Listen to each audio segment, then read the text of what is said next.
Nakatira sa isang liblib na lugar ng Siquijor si Janice noong nabubuhay pa lamang ang kanyang mga magulang. Mula pagkabata ay mulat siya sa kanyang paligid kung saan klase-klaseng tao ang naninirahan sa kanilang lugar. Ngunit nilisan rin niya ang lugar nung mawala ang mga ito at pinakasalan siya ni Albert na nakilala lamang niya sa tabing dagat noong nagbibenta pa lamang siya ng kakanin. Nagkakilala ang dalawa noong minsan ay pumasyal si Albert sa Siquijor kasama ang mga kasamahan nito sa trabaho. Dinala si Janice ni Albert sa lugar nito sa Maynila at masasabing malayo ito sa kinagisnan niya sa Siquijor. Ganun pa man, unti-unti ring nagustuhan ng babae ang Kamaynilaan dahil kasama rin naman niya ang kanyang asawa. Tauhan ng DPWH si Albert at masasabi niyang maganda naman ang kanyang kita sa araw-araw at pangarap din niyang magkaroon ng magandang pwesto sa trabaho. Samantalang nananatili naman sa bahay si Janice dahil yun ang gusto ng kanyang asawa. Binayayaan sila ng isang batang babae at masasabi nilang kumpleto na ang kanilang pamilya.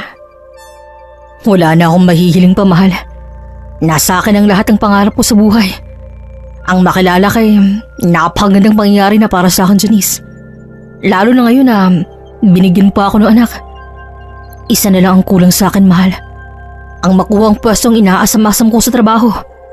At balang araw, darating din tayo dyan. Maski ako, Albert, masaya akong nakilala ka at dinala mo pa ako rito sa Maynila. Hindi lang yun, mahal. Binigyan mo rin ako ng napakagandang anak. Oo naman, mahal. Mas nababagay ka rito sa Maynila. Lalo na ang gandang meron ka. Hindi ka nababagay doon sa Siquijor. At puro manggagamot at eksorsismo at ang kasama mo sa lugar na yun eh. Ikaw naman, hindi naman masama maging kapitbahay sila ha. Malay natin, sa darating na panahon, makatulong pa sila sa atin. Basta, hindi na tayo babalik ron. At dito na lamang tayo sa Manila. Maganda naman ang trabaho ko rito at nasa opisina pa. Oo na. Hindi naman ako aalis rito dahil narito kayo ng anak natin. Salamat, mahal. At hinayaan mo akong alagaan kayong dalawa imbes na pumasok sa trabaho araw-araw. Walang anuman yun, mahal ko. Lalo na kung tataas pa ang pwesto ko sa trabaho. Mas panatag ako kapag narito ka lang. Nag-aalaga ng anak natin at pati ako'y inaalagaan mo rin. Napayakap na lamang ng mahigpit si Janice sa kanyang asawa. Masasabi niyang swerte siya kay Albert dahil bukod sa masipag ito sa kanyang trabaho, mapagmahal nitong asawa at ama. Ngunit biglang nagbago ang ihip ng hangin nang lumipas ang isang taong pagsasama sa iisang bubong. Madalas ay gabi na umuwi si Albert sa kanilang bahay at madalas rin ay nagpapalusot na ito kay Janice. Hanggang sa isang gabi ay hindi na nakapagtimpi si Janice at inabangan niya na si Sala si Albert kahit inaantok na siya. Anong oras na ba ha, Albert? Hanggang ngayon ba'y late ka pa rin umuwi? Ilang buwan ka ng ganyan Parang wala ka ng pamilyang iniiwan dito. Mahal, alam mo namang busy ko sa opisina, di ba? Maraming trabaho ngayon dahil may bagong project na pinirmahan ng gobyerno. Tsaka alam mo namang kailangan ko magpa-impress sa trabaho ko dahil malapit ng promotion ko. Lintik na trabaho yan Lagpas na sa 8 oras kung magtrabaho kayo Wala ba kayong mga pamilya? Janice, huwag ka nang magalit. Ang importante nakakauwi pa naman ako sa iyo Sa inyo. Oo, nakakauwi ka na nga. Pero 10 oras na ng gabi Pagising namin ng anak mo, wala ka na. Pag uwi mo naman, tulog na kami. Sinong hindi magagalit niyan Albert? Magsabi ka lang kung ayaw mo na kami makita. Dahil babalik na lang kami sa Siquijor. Kaso naman narito nga kami. Pero para namang wala kaming kasamang haligi ng tahanan. Yan ang wag mong gagawin, Janice. Nagpapakahirap ako sa trabaho para mabuhay kayo ng anak natin. Pero iiwan niyo lang ako? Susundan kita, Janice. Kahit saan ka mapunta. Tandaan mo yan. At akala ko ba hindi ka alis sa tabi ko kahit nasa naman ako?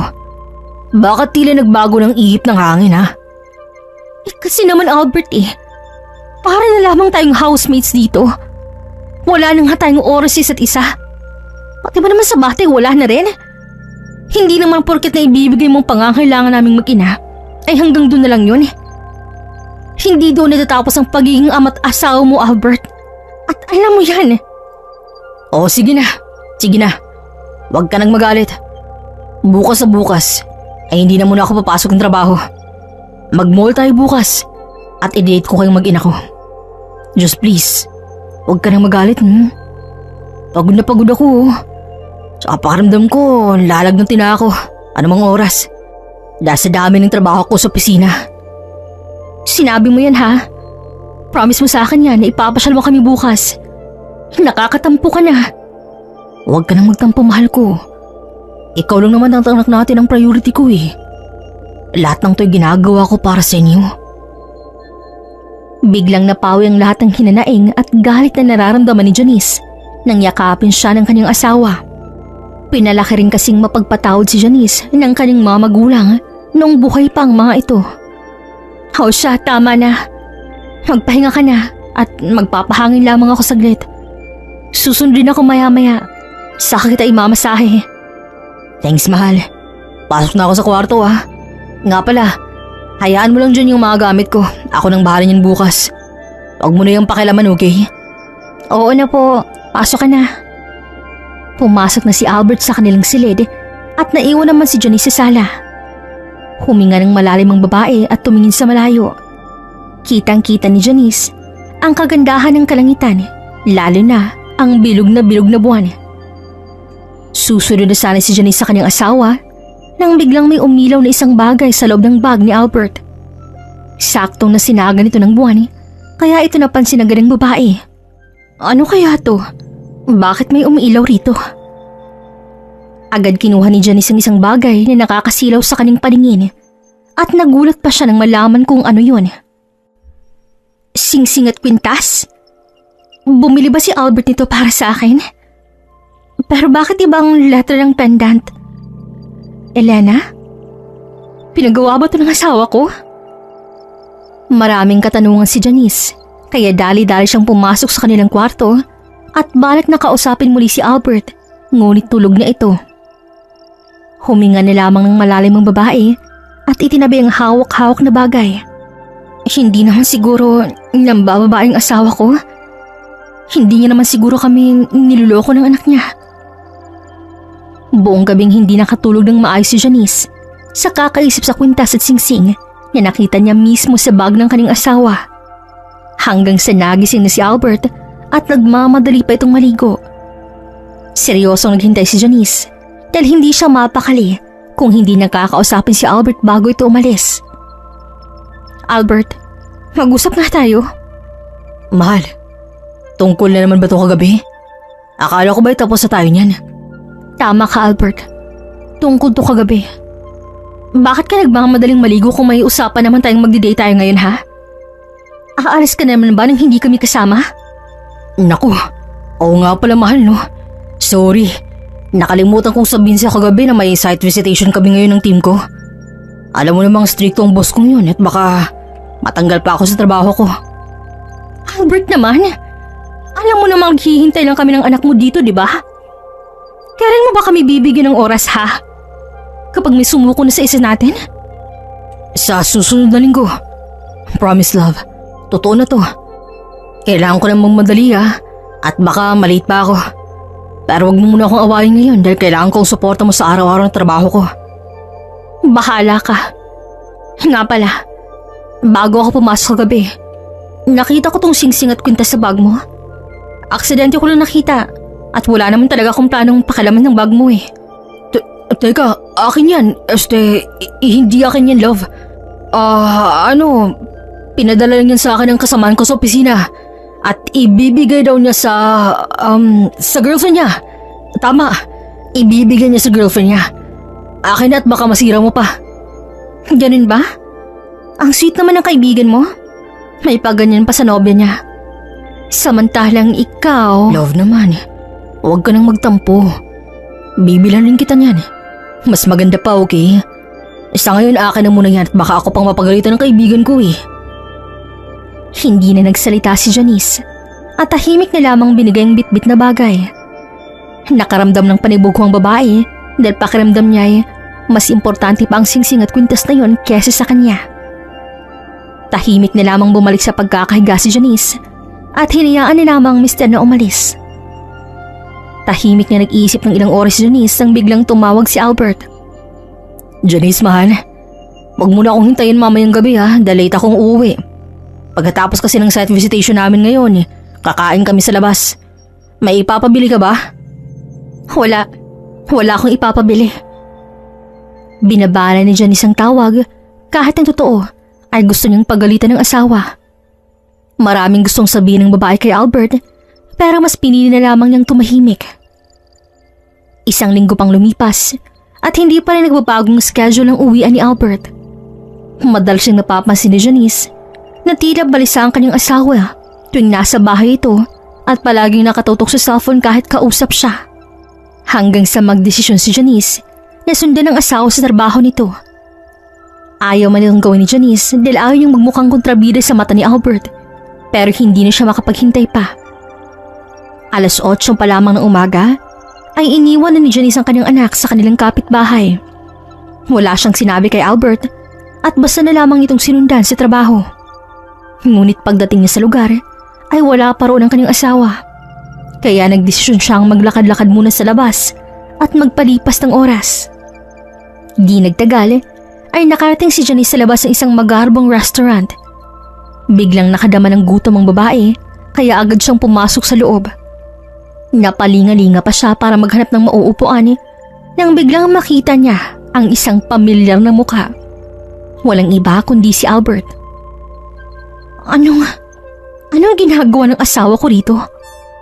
Kumain na siya sa bahay Tsaka sino yung kasama niya? Bakit silang dalawa lang kumakain? Dahan-dahang lumapit si Janice sa likuran ng dalawa at agad umupo sa isang upuan. May gusto ka ba ba, Elena? May nakita ko sa mall na relo noong isang araw at alam kong babago yun sa'yo. Ikaw talaga, Albert. Kung ano-ano nang binibigay mo sa akin. Marami ka nang naibigay sa akin kaya hindi mo na kailangang bumili ng relo, okay? Basta't para sa'yo, Elena. Bibilin ko lahat.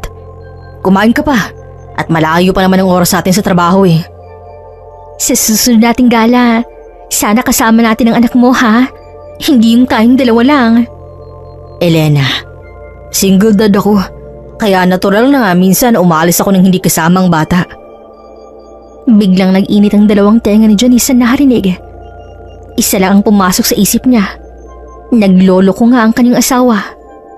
Hindi siya pwedeng magkamali dahil suot-suot ng babaeng kaharap nito ang kwintas na nakita niya sa bag ni Albert. At base na rin sa sinabi ni Albert, tiyak nang gumagawa ito ng kwento. Walang hiya ka, Albert.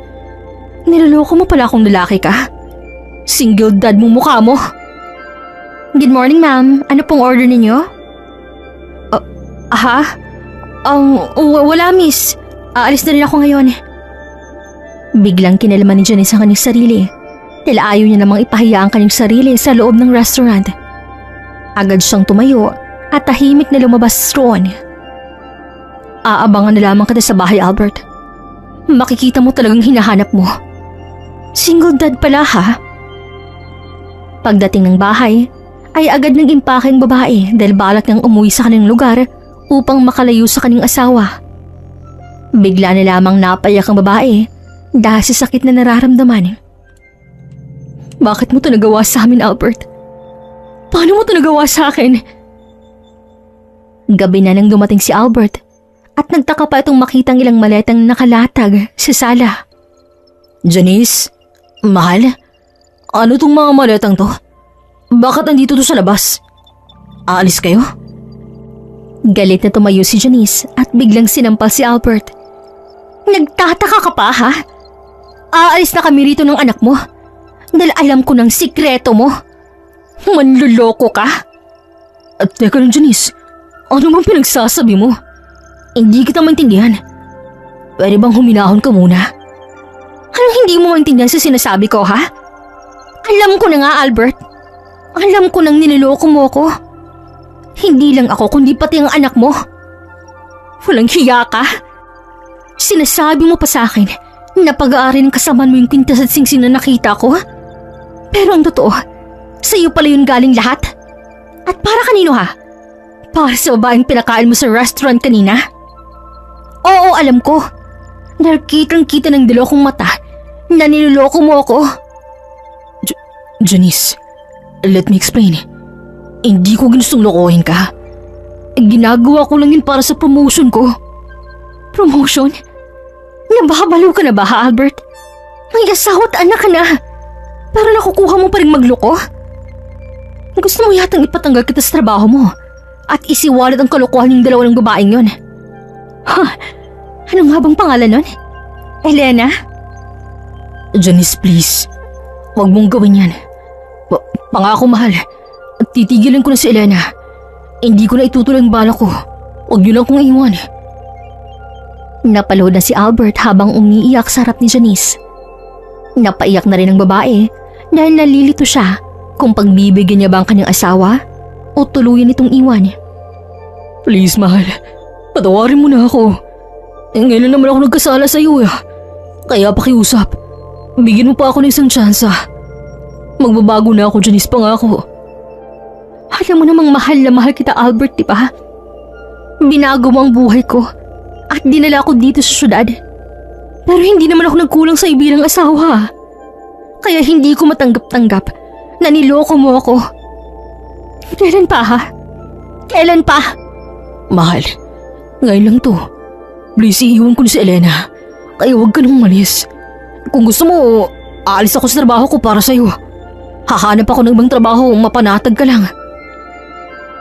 Huminga ng malalim si Janice at seryosong tinitigan ng asawang nakaluhod sa kanyang harapan. Biglang lumambot ang kanyang puso dahil kitang-kita niya ang pagsisisi sa mata ng kanyang asawa. Dahan-dahang lumuhod si Janice upang magpantay sila ng mukha ni Albert. Huwag mo na ulit itong gagawin sa akin. Sa amin ang anak mo, Albert. Hindi ko kakayanin kapag maulit pa to. Pangako, mahal ko. Pangako hindi na ako uulit pa. Patawarin mo lang ako. Tumayo na tayo. Pinapatawad na kita.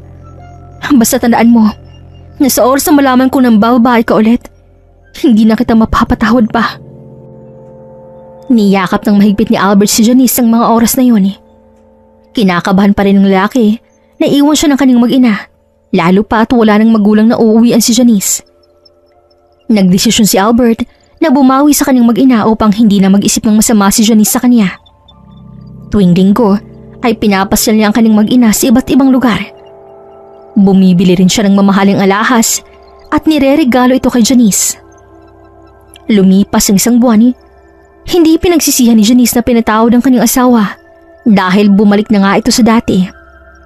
Bumawi ng gusto si Albert sa kanyang mag-ina at maaga na rin itong umuwi pagkatapos ng kanyang trabaho. Masasabi ni Janice na mas lalo pang tumadag ang kanilang relasyong mag-asawa dahil madalas na nilang makakasama si Albert sa mga galaan at marami na rin itong oras sa kanya. Ang hindi alam ni Janice ay pinagpatuloy pa rin pala ni Albert ang masamang gawain alang-alang sa kanyang promotion sa kumpanya. Isa kasi si Elena sa may pinakamataas na ranggo sa DPWH at isa rin ito sa pipirma sa oras na mapromote si Albert. Walang alam si Elena na may asawa palang naghihintay sa tahanan ng lalaki dahil ang alam lamang niya ay single daddy to. Nasa opisina sila ng araw na yon nang biglang yumakap si Elena kay Albert sa likuran nito. Babe, baka may makakita sa atin. Babe naman, tayong dalawa lang narito oh. Tsaka may surprise ako sa'yo. Bumili ako kahapon ng isang mamahaling sapatos at bagay ito sa'yo.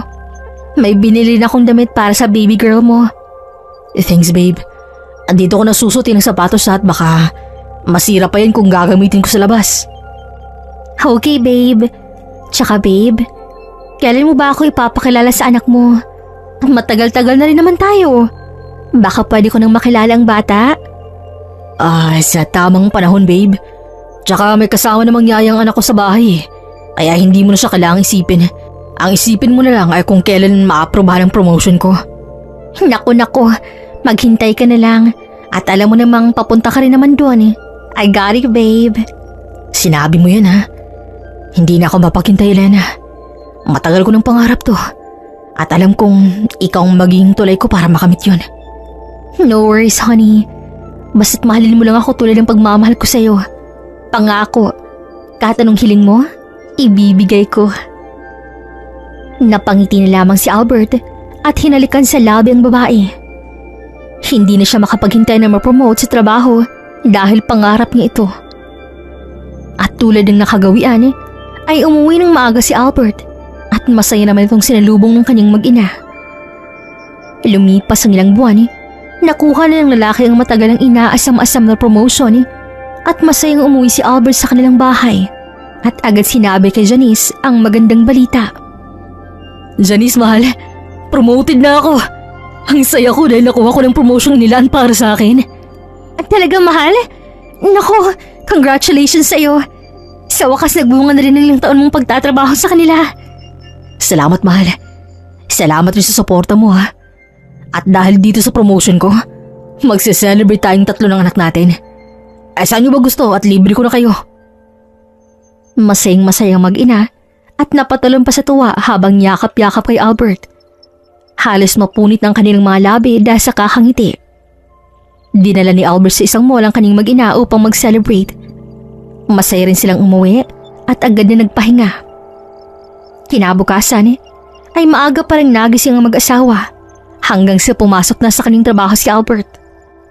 Habang si Janice naman, tulad ng dati, ay naiwan sa kanilang bahay.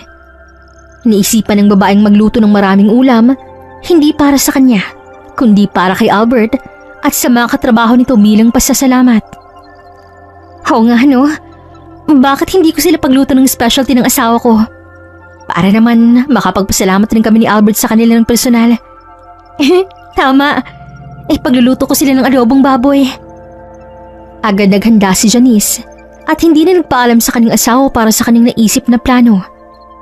Ginalingan na lamang niya sa pagluluto para naman hindi sila mapahiya ng kanyang asawa. Saktong 11:11 na ng umaga, sumakay na ng taxi si Janice kasama ang kanyang anak papunta sa opisina ni Albert. Kinakabahan pa ang babae pero ngumiti na lamang siya. Ang hindi niya alam ay may plano na rin pala si Albert at ang kanyang mga kasamahan na mag-celebrate sa labas. Oh, ako ang taya ngayon, bilang pasasalamat sa inyong lahat.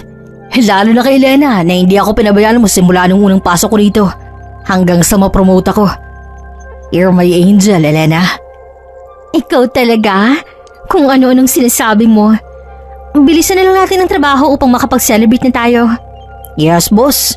Copy. Maaga naman ang pagdating ng mag-inang Janice sa lugar at agad silang pumasok sa loob at hinanap si Albert. Di nagtagal ay nakita agad ni Janice si Albert at kanya itong tinawag. Albert, mahal! Narito kami! Janice? Anong ginagawa mo dito? At bakit kasama mo pa ang bata? Surprise, mahal! Andito kami para ibigay sa inyo itong niluto kong adobo. Ang bilang pasasalamat natin sa kanilang lahat sa promotion mo. Mahal kasi may usapan na kami. Saka bakit hindi ka muna tumawag para nasabihan kita na kakain kami sa labas ngayon? Ganun ba? Paano ngayon to? Nagluto pa naman ako ng maaga para maabutan kayo bago mag-lunch break. Iuwi mo na lang yun sa bahay at kakainin natin yun mamayang gabi. Pero mahal, sayang din to. At Albert? You're here lang pala. I'm looking for you anywhere kanina. Tapos na kami sa trabaho at ready na rin kami. Ikaw ba? May bisita ka?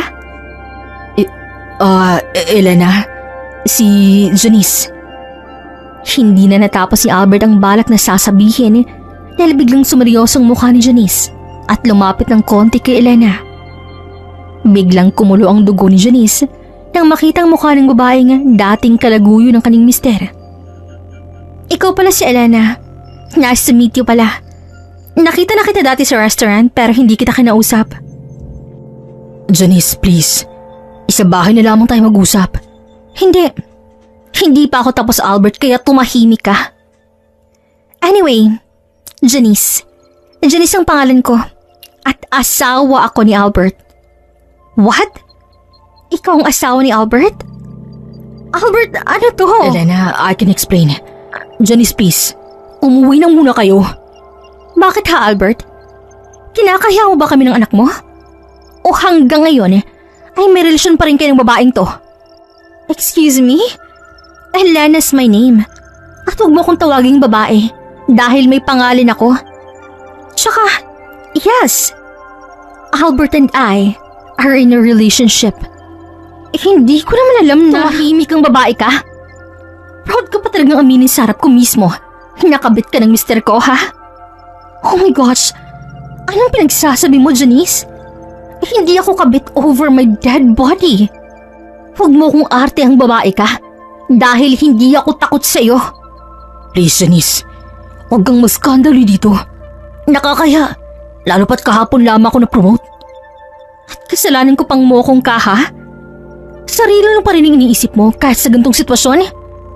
At ikaw ang babaeng kabit. Halika rito at nang makita mong hinahanap mo. Biglang kinalad ka din dyan ni si Elena palabas ng building dahil sa galit at nagsisigaw ng ibang mga trabahante. Halos hindi naman makagalaw si Albert sa bilis ng pangyayari at natulala na lamang siya habang nakatingin sa dalawang babaeng nag-aaway dahil sa kanya. Nanlaban pa si Elena nang makalabas sila ng building at galit na hinarap si Janice. Nagsabon ito ng dalawa at wala ni isang nagpapatinag o nagpapatalo sa oras na yon. Stop it! Ano ba? Nasasaktan ako? You're such a war freak! Masasaktan ka talaga sa akin dahil kabit ka ng asawa ko? Hindi mo ba alam na may asawa at anak siya, ha? Hindi mo man ang inalam at basta ka nilang kumabit sa lalaking may sabit? Bitahon mo ako sabi? First of all, hindi ko alam na may asawa siya. Dahil ang alam ko lang, single dad siya. At tanging yaya lamang niyang naiwan sa bahay kasama yung anak niya. At nagpapalusot ka pang talaga. Ang sabihin mo, makatikang babae ka. Halika dito. Pag-uumpugin ko pa kayong dalaw ni Albertine, makikita ninyo. Ano ba? Huwag akong saktan mo, Janice. Saktan mong asawa mong sinungaling. Biktima lamang ako rito. Malakas na tinulak ni Elena si Janice, kaya natumba silang pareho sa kalsada. Sabay silang tumayo at handa na sana si Janice para sugurin muli si Elena, ngunit nagulat na lamang siya nang biglang nabundol ng humaharot ng sasakyan ng babae at tumilapon ito sa malayo. Elena! Diyos ko po! Ano nangyari? Napapasigaw na siya sa takot at gulat, lalo ng lahat ng nakakakita, at dali-daling tumakbo si Janice palapit sa nakahandusay na si Elena. Halos masuka pa si Janice nang makalapit kay Elena dahil naliligo ito sa sariling dugo at nakatitig sa kanya. Nakita ni Janice na tila may sinasabi si Elena, kaya dahan-dahan siyang lumapit dito kahit nangingibabaw ang takot sa kanyang dibdib. Sinusumpa ako. Hindi ako mawawala. Hanggang hindi niya na naranasan ang sinapit ko. Helena, wag kang pumikit. Gumising ka. Gising. Tulong! Tumawag kayo ng tulong! Sunod-sunod ang pagbagsak ng mga luha ni Janice. Takot na takot siya sa itsura ni Elena, ngunit mas nangingibabaw ang kanyang takot para sa kanyang sarili. Aksidenteng nangyari. Hindi ako dapat matakot. Tulungan niyo kami! Janice, ano nangyari? Kanina lang naroon lamang kayo ah. Tumahimik ang lalaki ka at tumawag ka ng ambulansya. Di nagtagal ay dumating na ang kapulisan pati ng ambulansya. Agad dinala ng ospital si Elena at sumama naman dito si Janice. Ngunit dead on the spot ang dalaga nang dumating sa ospital. Tila nabingin na lamang si Janice at tulalang napatingin sa nakapikit na si Elena. Hindi. Bakit nangyari to? Bakit? Hindi to ang plano ko. Bakit nangyaring lahat ng to? Dumating na ang pamilya ni Elena at nahimatay pang ina ng dalaga nang walamang patay na ang kanilang anak. Galit na galit ang mag-asawa at halos magwala sa harap ng bangkay ng katawan ni Elena. Samantalang si Janice naman ay tahimik na umuwi sa kanilang bahay at nadatnan niya pa ron si Albert na tuliro kasama ang kanilang anak. Bakit ka narito? Bakit hindi ka sumunod sa ospital? Janice, What have you done? Bakit nangyaring lahat ng to? Everything is perfect. Na-promote ako. Masaya kayo. Pero bakit nangyayari to? Wala to sa plano. Isang sampal ang binigay ni Janice sa kanyang asawa at nalilisik pang kanyang mga mata na tumingin kay Albert. Bakit tila ako pang may kasalanan, ha? Ikaw to nanloko sa akin, Albert. Akala ko ba nagbabago ka na, ha? Bakit hanggang ngayon, kayo pa rin ang babaeng yun? Alam mo, kasalanan mo to eh. Hindi sana to mangyayari kung hindi mo kami tinuhog pareho. Hindi ko aakuin ang kasalanang hindi ko naman ginawa. Ikaw ang makukulong dahil ikaw ang nagdala kay Elena sa labas ng building. Kung hindi mo siya pinalabas, ay di hindi sana siya maaaksidente. Walang hiya ka talaga, Albert. Walang hiya ka. Sana ikaw na lang ang sagasaan. Hindi ka na kontento sa akin. Sasagot na sana si Albert, ngunit biglang nahulog ang kanilang larawan na nakasabit sa dingding ng bahay at nabasag ito. Napasigaw naman sa gulat si Janice at takot na tumingin kay Albert. Ano yun? Ano yun ha? Huwag mong sabihin, nandito na sa pamamahay natin ang kaluluwa ni Elena. Tumahimik ka nga, Janice. Huwag mong dalhin rito sa syudad ang isip bukid mo. Wala kasi si Kihor para mag-isip ng ganyan. Ikaw ang tumahimik. Kung hindi ka naniniwala sa kaluluwa, pues bahala ka. Hindi pa ako tapusing manloloko ka.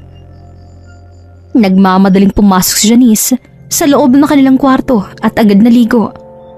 Nasa balat pa niyang ilang preskong dugo ni Elena at nanginginig pa siya ng sabon na nito.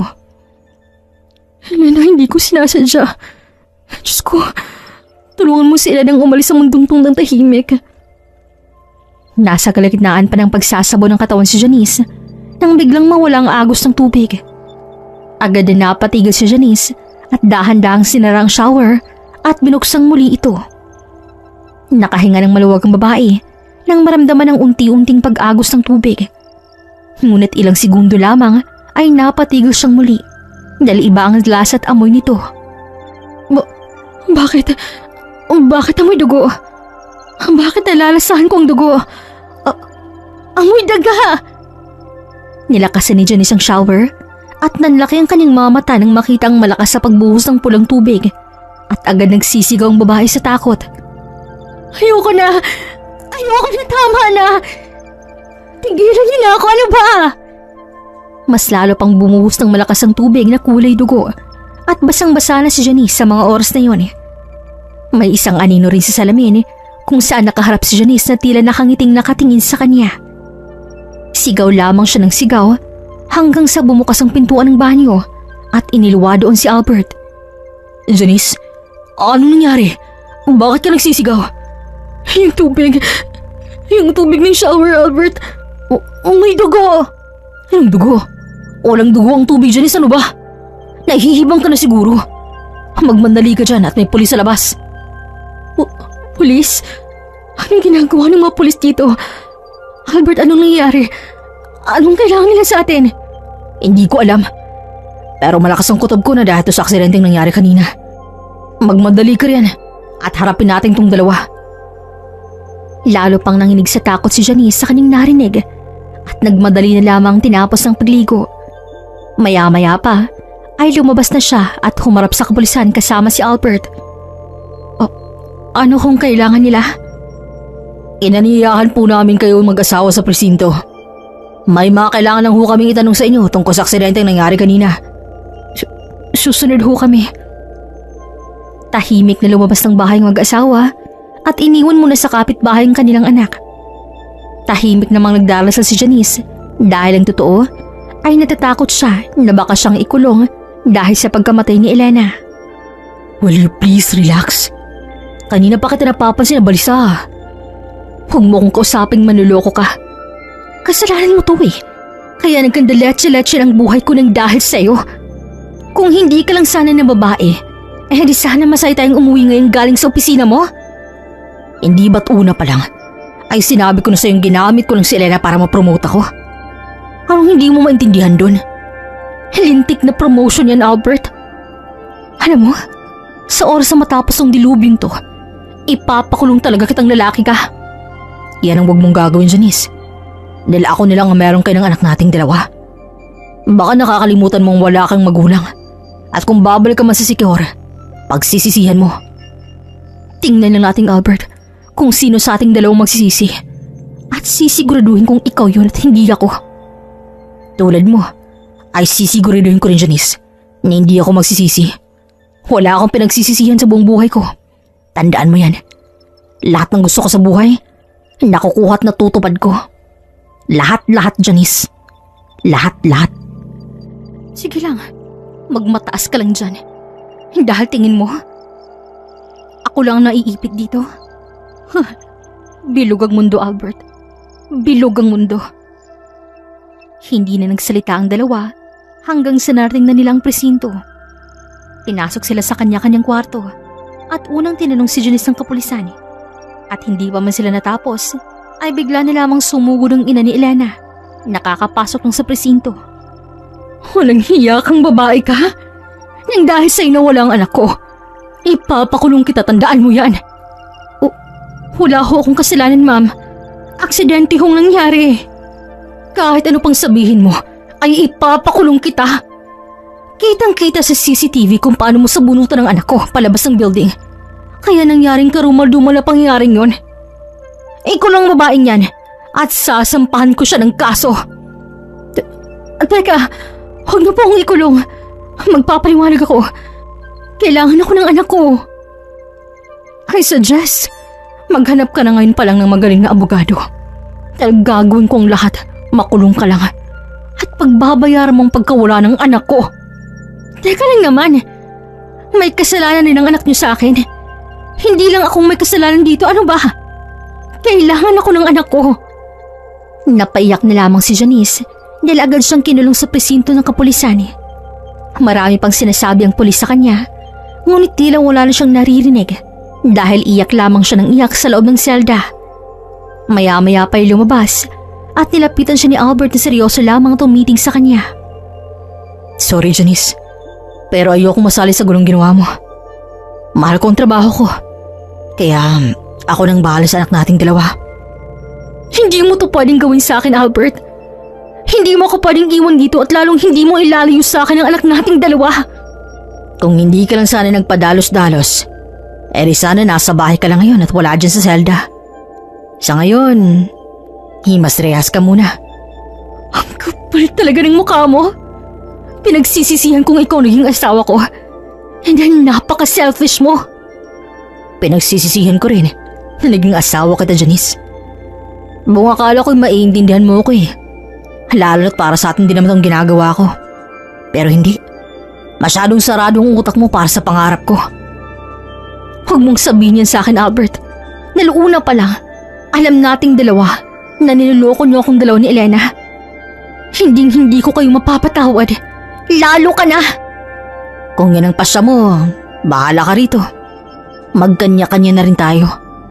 Alis kami ng anak ko rito at magpapakalayo-layo sa'yo. Saan kayo pupunta, ha, Albert? Teka, huwag kang umalis, ano ba? Huwag mong alayo sa akin ang anak ko. Palabasin mo ako rito. Sinusumpa ko, Albert.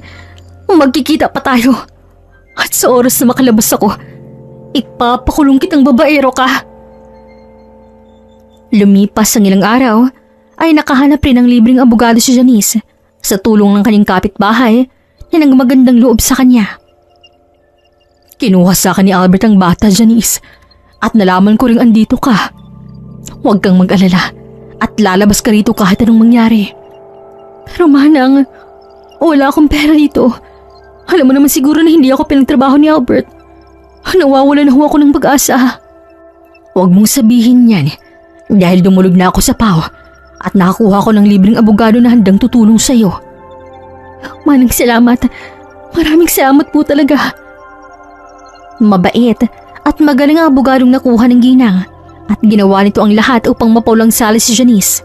At lumabas na aksidente lamang ang nangyaring yun kay Elena. Kaya di nagtagal ay nakalabas din si Janice sa kulungan dahil pinaboran siya ng korte. Galit na galit pa rin ang mga magulang ni Elena sa desisyon ng iyon ng korte. Nakatanggap pa ng galit si Janice galing sa mga magulang ng dalaga ay tinanggap niya ito at hindi na lumaban pa. Nagpakalayo-layo naman ng mga magulang ni Elena dahil hindi nito matanggap na nakalabas na siya ng kulungan. Samantalang si Janice naman ay agad naghain ng reklamo laban sa kanyang asawang si Albert at sinisigurado niyang hindi na makakaalis ang lalaki at hulihin ito kaagad ng pulis sa araw na makita siya. Nasa bahay pa niyo si Albert, Janice, at mukhang wala pa siyang balak na umalis. Nasa kanya rin ang anak mo at hanggang ngayon hinahanapan niya pa rin to ng tagabantay. Diretso tayo doon, Manang. Makikita niyang hinahanap niya. Walang kaalam-alam ang lalaki na nakalabas sa Janice sa kulungan, kaya laking gulat nito nang makita niyang asawa sa labas ng kanilang bahay. Janice? Paano? Kailan ka pa nakalaya? Oh, bakit parang nakakita ka ng multo? Kaya ba hindi ka muna nagpakalayo-layo? Dahil mong akala mo magtatagal pa ako sa kulungan? Mong akala mo walang maaawa sa akin at walang tutulong? Ngayon maghanda ka na, Albert. Dahil ikaw naman ang ipapakulong ko. Mamang pulis, dakpin ang manlolokong yan. Teka lang, hindi to tama. Janice, huwag mong gawin sa akin to. Wala kang maaasahan sa oras na makulong ako. Huwag kayong makinig sa lalaking yan. Dalhin niyo yan sa kulungan. At siya naman ngayon maghihimas rehas. Janice, pakiusap. Mag-isip kang mabuti at baka pagsisihan mo to. Kailanman ay hindi ko pagsisisiyang ipapakulong kita, Albert. Tandaan mo yan. Dinala na ng kapulisan si Albert kahit nagwawala pa ito. Nakahinga ng maluwag si Janice nang makita ang kanyang anak at niyakap ito ng mahigpit. I'm sorry, baby. Hindi ko alam na hahandong sa ganito ang lahat. Buong akala ko masaya lang ang pamilya natin. Pero hindi pala. Huwag kang mag-alala at narito lang ako palagi sa tabi mo. Kailangang pagbayaran ng tatay mo ang kasalanan niya sa ating mag-ina. Tumayo na si Janice at papasok na sana sa loob ng bahay. Ngunit agad siyang napatigil nang biglang maramdaman ang pagtayo ng kanyang balahibo sa batok. Napahima siya sa kanyang batok dahil bigla siyang nakaramdam ng lamig. Manang? Nanlalamig ho ba kayo? Paglingon niya sa kanyang kapitbahay. Naku, Iha, hindi naman. Bakit nilalagnat ka ba? Hindi naman po. Pasensya na pala sa abala. Maraming salamat din po sa tulong niyo sa akin. Hindi ko po talaga alam kung paano kayo mababayaran, Manang. Alagaan mo na lang sarili mo, Iha. Lalo na at haharap ka pa sa buluwagan laban sa asawa mong manloloko. Sige na, pumasok na kayo ng anak mo. Pumasok na si Janice sa loob ng bahay kasama ang kanyang anak. Mabigat ang kanyang pakaramdam na para bang pasan-pasan niya ang buong mundo. Nais umiyak ni Janice ang maramdaman ng katahimikan sa paligid. Ngunit nang hawakan niya ang kamay ng kanyang anak, ay tila umatras ang kanyang mga luha at napangiti na lamang siya. Oo nga pala, andito palang unika iha ko. Pagkatapos alagaan ng bata, ay pinatulog niya na ito bago siya pumasok sa kanyang kwarto. Hihiga na sana si Janice nang bigla siyang makarinig ng boses. Isang babaeng umiiyak. Para itong nasasaktan at humingi ng tulong. Dali-dali siyang tumayo at agad binuksan ang lahat ng ilaw sa silid. Sino yan? May tao ba dyan? Magpakita ka sa akin. Huwag mo akong takutin.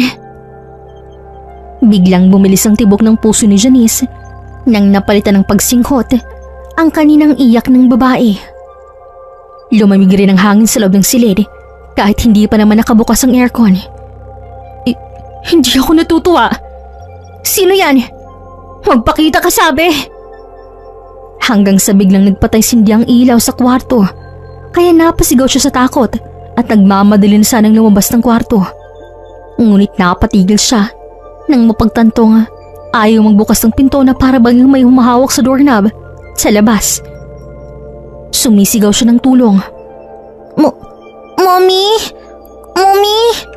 Oh, anak, dyan ka lang ha at lalabas si mama, okay? Hintayin mo ako. Bumukas ka, ano ba?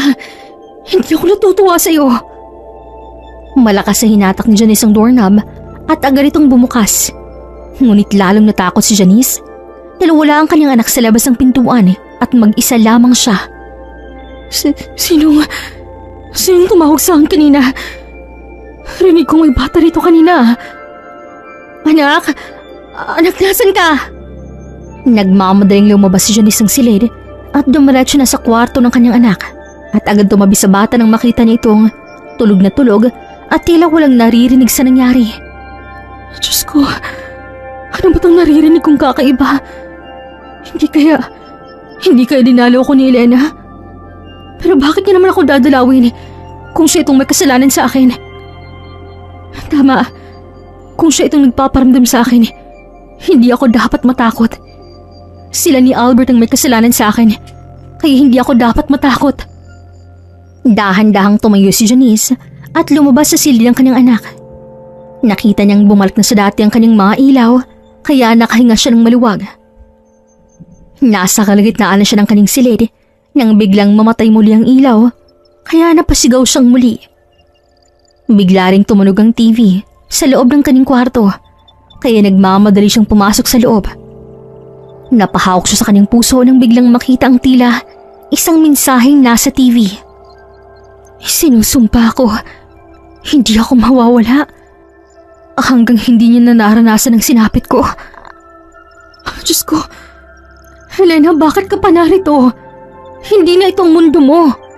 Nagmamadaling nagbihis si Janice matapos basahin ang mensaheng nasa TV. Alam niyang galing yun kay Elena dahil yun ang huling sinabi nito bago ito malagutan ng hininga.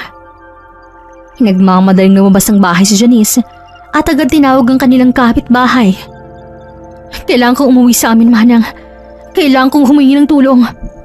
Gabi na at baka mapano ka pa sa daan. Hindi ba pwedeng ipagbabukas yan? Gabi na pala, pero hindi po pwede. Narito kong kaluluwa ni Elena. Hindi siya matatahimik kaya kailangan kong humingi ng tulong sa amin. Mahabaging Panginoon, totoo bang sinasabi mo? Halika't samahan mo kung kunin ang anak mo sa loob. Ayoko namang magpaiwan dito kasama ang bata, no? Sasama kami. Hindi na nakipagsagutan si Janice sa kanyang kapitbahay at sabay na silang pumasok sa loob ng bahay. Hindi pa man sila nakakapasok sa loob ng silid ng bata ay bigla nang napatigil si Janice dahil napansin niya nga may tila isang aninong nakatayo sa harap ng kanyang salamin sa sala. Dahan-dahang lumapis si Janice sa salamin at napasinghap pa siya nang biglang nag-iba ang kanyang anyo at nakita ang dugo ang si Elena. Nakatingin ito sa kanya na para bang iiyak anumang sandali. Manang, Manang, huwag mo akong iiwan dito. Bakit hindi ako makagalaw? Janice, tulungan mo ako. Hindi. Bakit nagsasalita ang patay na? Umalis ka sa harapan ko. Bakit hindi ako makagalaw? Tulungan mo, sabi ako, Janice. Sa oras na yon ay nagsisigaw na si Janice sa takot. Takot na takot na ng ginang habang nakatingin sa kanya hanggang sa mawalan siya ng malay. Nagising na lamang si Janice kinabukasan na nasa kama na katabi ang ginang at ang kanyang anak. Salamat na matgising ka na, Janice. Akala ko na paano ka na. Manang, anong nangyari? Paano ako napunta rito sa kwarto? Bigla ka na lang tumigil sa paglalakad kagabi at nagsisigaw habang nakatitig sa salamin. Na para bang nakakakita ka ng multo. Tapos bigla ka nilang nahimatay. Pinasok kita rito at hindi iniwan. Baka masyado mo nang naubos ang niniriya mo sa katawan kaya ka nahimatay. Manang, may multo naman talaga dito sa bahay At si Elena ang nakikita ko. Kailangan nating umalis para makahingi ng tulong. Mukhang ako ang susunod kay Elena sa oras na hindi ko siya mapaalis dito. Kung ganon, ano bang pinaglalaban niya, Iha? Bakit hindi pa rin siya umaalis sa mundo natin? Kung siya naman tong may kasalanan sa iyo. Hindi ko masasagot sa ngayon, Manang. Kaya bilisan na natin upang makahingi na ako ng tulong sa amin. Nagmamadali na silang maghanda at ilang sandali lang ay umalis na nga ang tatlo at umuwi sa probinsya ni Janice sa Siquijor. Ilang oras lang ang nipas at nakauwi na si Janice kasama ang kanyang anak at kapitbahay. Sakay ng eroplano. Labis ang pagtataka ng ilang kapitbahay ni Janice sa lugar nang makita siya. Naramdaman din ni Janice na kakaibang titig ng mga taong nakatingin sa kanya. Hindi na nga nakapagpigil si Janice at lumapit na siya sa isang matandang lalaki na kilalang manggagamot o mambabarang at eksorsismo sa kanilang lugar. Tay, bakit ho kakaibang tingin yung lahat sa akin? Hindi naman siguro ganun katagal ako nawala dito sa atin, di ba? Natutuwa kami, Ineng. At hindi mo pa kami tuluyang kinalimutan. Pero kilala mo naman kaming lahat dito. Napapansin ng iba sa atin dito kung may kakaiba sa isang tao. At nakikita namin ito sa iyo, Ineng. Bakit po, Tay? Ano pong iba sa akin? May iba pa kayong kasama, Neng. Isang babaeng humihingi ng hustisya. May nakaalitan ka ba? Natigil sa paghinga si Janice sa narinig at biglang niyakap ang sarili. Nagsimula nilang makaramdam ng lamig ng babae at napahawak ng mahigpit sa kanyang anak. Wala ho, Tay. Kaya ho ako umuwi rito para makausap si Nanay Emma. Ibig sabihin, may nakaalitan ka nga. Pakinggan mo nga buti ang hinaing ng babaeng kasama niyo, Ineng. Hustisya lamang ang kanyang sigaw. Mag-iingat kayo. Salamat po, Tay. Aalis na po kami. Tumango lamang ang matanda at sinundan pa sila ng tingin. Nakita pa ni Janice na kumuha ito ng asin at agad itong nagsaboy sa sarili, pati na sa paligid nito. Malayo na sina Janice sa lugar ng matandang lalaki nang bigla siyang hawakan sa balikat ng kanyang babaeng dating kapitbahay. Nakauwi ka na, Neng. Nakikita kong may kakaiba sa'yo na para bang sinusundan ka ng isang kaluluwa. Umalis ka sa bahay kung saan ka man ngayon nakatira, Neng. Makinig ka sa akin dahil nakikita naming hindi ka titigilan ng kaluluwang nakapasan sa'yo. Tumingin pang babae sa ibabaw ni Janice at takot na binalik ang tingin nito sa mga mata ni Janice. Hindi na lamang ito pinansin at dumiretso na sa bahay ng isang matandang babae kung saan alam ni Janice na ito nga ang makakatulong sa kanya. Nanay Emma, Kumusta ka, Day? Nauli-day ka? Opo, Nay. Umuwi po ako upang makita at makausap ka. Kailangan ko ang tulong niyo, Nay. Sana'y tulungan niyo po ako at hindi tanggihan.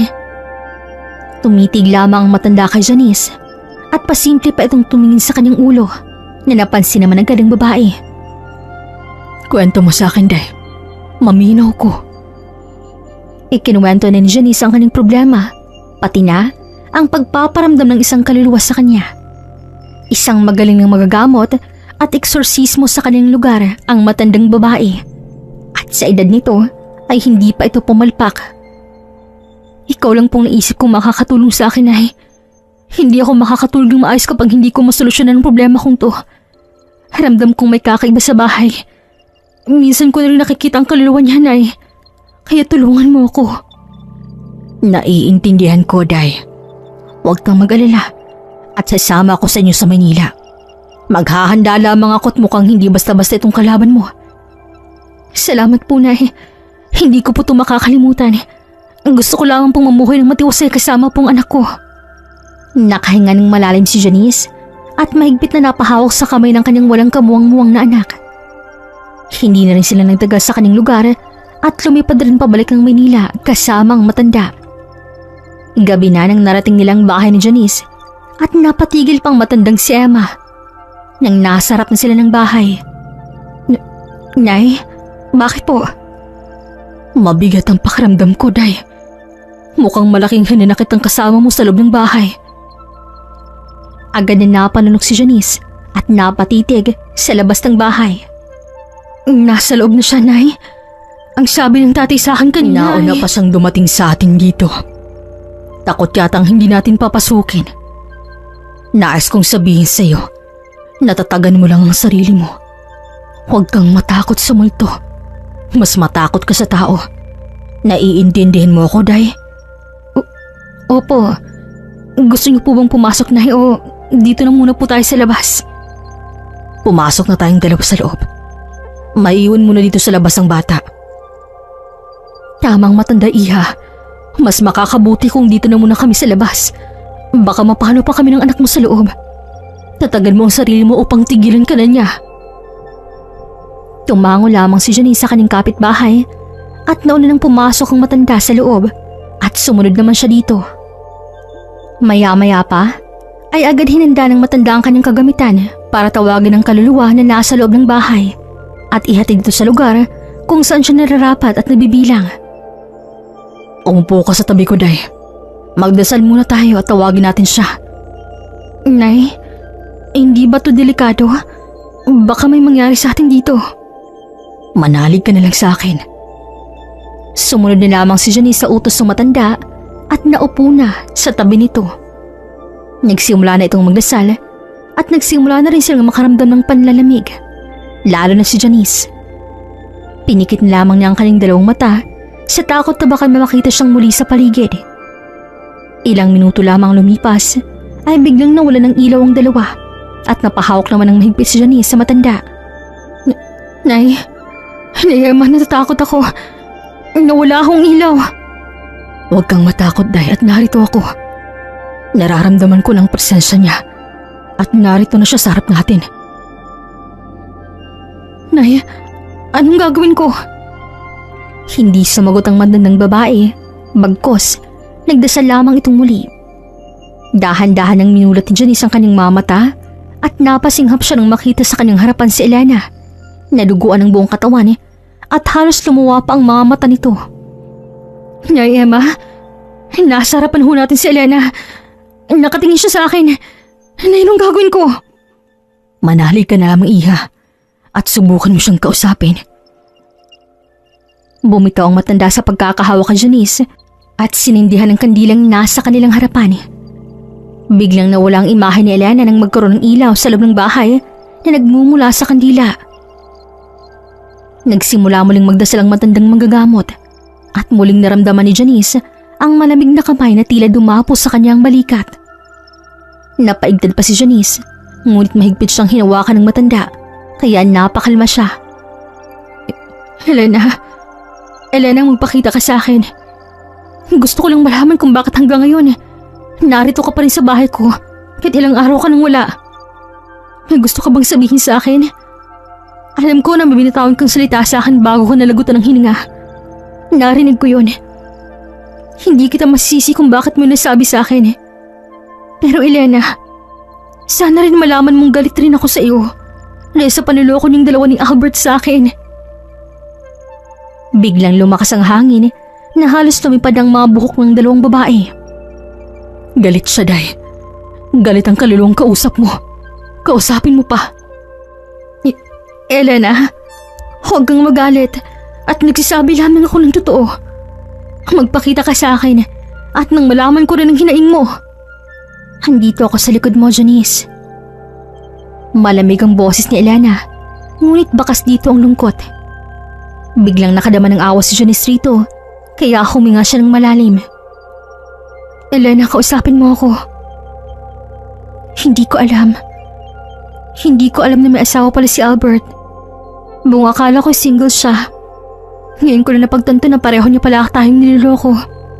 Ginamit niya lang pala ako para makuha ang gusto niya. At ngayon hindi ako makapakali. Hindi ako matahimik. Ayokong umalis sa mundong to hanggat hindi ko nasasabi siyang totoo. Hinais ko rin makita si Albert na nagdurusa dahil namatay ako sa kalapastangan niya sa ating dalawa. Huwag kang mag-alala, Elena. At ako nang bahala kay Albert. Pagsisisihan niyang niloko at ginamit niya tayong dalawa. Kung ganon, nais ko nang humingi ng tawad, Janice. Alam kong may kasalanan rin ako dahil hindi ko muna inalam ang totoo. Nahulog lamang ako sa kabutihang pinakita niya sa akin. Patawarin mo ako, Janice. Hindi ako makakaalis ng tuluyan kapag hindi mo pa ako mapapatawad. Dahil habang buhay kong dadalhin tong kasalanang hindi ko naman sinasadya. Hindi ko sinasadyang maging kabit, Janice. At lalong hindi ko sinasadyang mahulog kay Albert. Sino ba ako para hindi ka patawarin, Elena? Gayong may kasalanan na naman ako sa iyo. Kung hindi lang sana ako nagpadala sa emosyon ko ng araw na yon, edi sana buhay ka pa. Patawarin mo rin sana ako, Elena. Nasayang ang buhay mo dahil sa emosyon ko. Wala kang kasalanan, Janice. Kasalanan to ni Albert. Siya ang dapat sisihin sa lahat. Huwag kang mag-alala dahil wala akong ibang nais kuning humingi ng kapatawaran sa iyo. Nais kong umalis sa mundong to ng payapa. At kung babalik man ako sa susunod kong buhay, Sana'y makilala kita upang personal na humingi ng tulong. Pinapatawad na kita, Elena. Lalo na ngayon alam kong pareho pala tayong biktima ni Albert. Huwag kang mag-alala at ipagdarasal pa rin kita upang makamit mo ang kasiyahan sa kabilang buhay. Rest in peace, Elena. Ramdam ni Janice na para bang may umakap na malamig sa kanyang likuran, kaya naluha siyang muli. Alam niyang si Elena yon at yun din ang una't huling yakap nilang dalawa. Natapos na ang dasal ng matandang eksorsismo at nakita na lamang nila sa salamin ang isang bakas ng kamay. Kasabay nito ay ang pagkabasag ng salamin at bumalik na rin ang kuryente sa loob ng bahay. Maluhaluhang yumakap si Janice sa matandang eksorsismo at walang tigil sa pagpapasalamat. Nang kumalmang babae ay binigyan pa siya ng payo ng matanda. Payo ko lang sa'yo, Day. Iwan mo na ang bahay na to dahil hindi ka makakausad kapag patuloy kang titira dito. Alam kong hindi madali ang lahat ng to, lalo pat makukulong ang asawa mo. Pero alam kong kaya mo ang lahat, Day. Lalo pat nariyan ang anak mo. Manalig ka lang at magpakatatag. Tiyak kong malalampasan mo ang pagsubok na to. Salamat, Nay. Maraming salamat. Huwag kang mag-alala. Wala rin akong balak ng tumira dito. Nasa akin naman po ang papeles sa itong bahay kaya ibebenta ko po to sa ayot sa gusto ni Albert. Makikipaghiwalay na ako sa kanya, Nay. At iiwan na namin siya ng anak namin. Ngumiti na lamang ang matanda at nag-iwan ng dasal para sa mag-ina bago ito bumalik ng probinsya. Nasa kapitbahay si Janice sa mga oras na yun nang dumating ang kanyang abogado para sa kasong inihain niya para kay Albert. Manang, ikaw na munang bahal sa anak ko, ha? Babawi ho ako kapag matapos ang lahat ng to. Huwag mo kaming alalahanin, Janice. Unahin mo muna ang sarili mo para matapos ang lahat ng problemang kinakaharap mo. Andito lang kami ng anak mo, okay? Salamat po, Manang. Mag-uusap na muna po kami ng abogado ko. Makalipas ang ilang linggo, ay nagharap na ang dalawa sa bulwagan. Hindi pa man nagsisimula ang diskusyon, ay pilit lumapit ni Albert kay Janice kahit hawak ito ng kapulisan. Taas noon namang tumayo si Janice at siya nang lumapit kay Albert. Ang taas naman ng tingin ng asawa ko. Baka nakakalimutan mo, Janice. Dahil sa akin kaya ka nagkaroon ng kung anumang meron ka ngayon. Kaya huwag mo akong pangmataasan, ha? Baka nakakalimutan mo rin, Albert, na malaki na tayong nagkita. Ginawa mo man akong plain housewife. Hindi mo makukuha sa akin ng pagiging ako. Pagbabayaran mo sa mata ng batas at sa mata ng Diyos ang kasalanan ginawa mo. Ikaw ang may kasalanan ng lahat ng to dahil selfish ka. Makukulong ka ng matagal na panahon at sisiguraduhin ko sa iyong wala ka nang babalikan paglabas. Tumawa si Albert ng napakalakas at halos maluha-luha pa ito sa kakatawa. Sige lang, tumawa ka lang. Akala mo nagbibiro ako? Sana hindi ka patulugin ng konsyensya mo dahil dalawang babaeng tinuhog mo. Para mo na rin akong pinatay, Albert. Para mo na rin akong pinatay sa sakit na pinaramdam mo sa akin. Wala akong pakialam sa opinion mo, Janice. Sino ka ba, ha? Isa ka lang hamak na taga-probinsya na nakilala ko. Hindi mo kakayanin ang buhay dito sa Manila pag wala ako, uy. Kaya ko. Kaya ko, Albert. At makikita mo yun. Ang alam ko lang, makukulong ka. At ipagdarasal kung hindi ka mawala sa tamang pag-iisip. Dahil sa konsensya, kung meron ka man ito. Hindi na nakasagot si Albert dahil dumating na ang tagalitis ng bulwagan. Nakangiti lamang ito hanggang sa matapos ang paglilitis na tila ba tuwang-tuwa pa siya sa nangyari. At sa ikalawang pagkakataon, pinaburan si Janice ng batas. Makukulong ng pangkahaba-habang panahon si Albert tulad ng nais si Janice. Napailing na lamang babae nang makita niyang tila masaya pa ito hanggang sa ilalabas na ito sa kapulisan sa bulwagan. Tawa lamang ang tawa si Albert hanggang sa mawala sa paningin ni Janice. Ay, tapos na, Manang. Nakulong na si Albert at tiyak kong maghihirap siya sa kulungan. Hindi yun sanay sa hirap Kaya sana lang makayanan niya doon. Huwag mo na siyang isipin, Janice. Isipin mo na lang kung paano kayo makakabaho ng anak mo. Maraming salamat po, Manang. Salamat po talaga sa lahat-lahat. Makalipas lamang isang buwan ay binanta na ni Janice ang kanilang bahay ni Albert at hindi pinigyan ng 5 duling si Albert. Inilaan ni lamang niya ito para sa kanilang anak. Bago sila nagpakalayo-layong mag-ina, ay nag-file muna siya ng annulment para tuluyan ng makalaya sa kamay ni Albert. Nakaramdaman ng panghihinayang si Janice sa kanilang pamilya, ay tinuloy na pa rin ang pagkaplano dahil yun ang nararapat gawin. Makalipas lamang isang taon, ay napag-alaman ni Janice na kinulong na sa mental hospital ang dating asawang si Albert dahil tuluyan itong nabaliw sa loob ng selda. Good for him. Iyon talagang mangyari sa mga taong masyadong gahaman at makasarili. Namuhay ng mapayapa at masaya si Janice nang malayo kay Albert. Nakabili na rin siya ng sariling bahay at nakapagpatayo na rin sariling negosyo kasama ang kanyang anak. Hindi na rin nagparamdam muli ang kaluluwa ni Elena at alam ni Janice na nasa mabuting kamay na ang kawawang dalaga. Maraming manliligaw si Janice pero hindi na muna niya ito pinagtuunan ng pansin, lalo pa at lumalaki na ang kanyang nag-iisang anak na babae. Wala na siyang mahihiling pa. Nais lamang niyang mamuhay ng payapa kasama ang kanyang anak. Malayo sa lalaking nagdulot ng pait at sakit sa kanilang mag-ina. Hanggang dito na lamang po. This is Regine here in Miss Teen Stories. And as we remember our loved ones this and that, may we find peace and comfort sa mga alaala nila. Daghang salamat sa pagpaminaw.